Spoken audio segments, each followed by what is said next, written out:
మనసుకి తెలియాలేదే పాపం.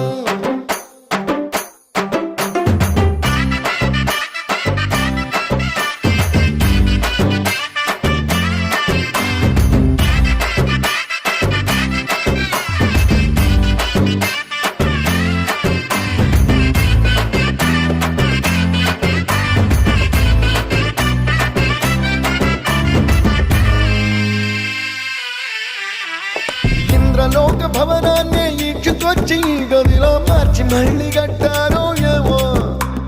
మాయజాలము తెలుసు, మంత్రకారడి తెలుసు, రెంటి కన్న ఇది ఇంకోటేమో. నీలాకాశం నేలాకొస్తే ఇట్టాగే ఉంటా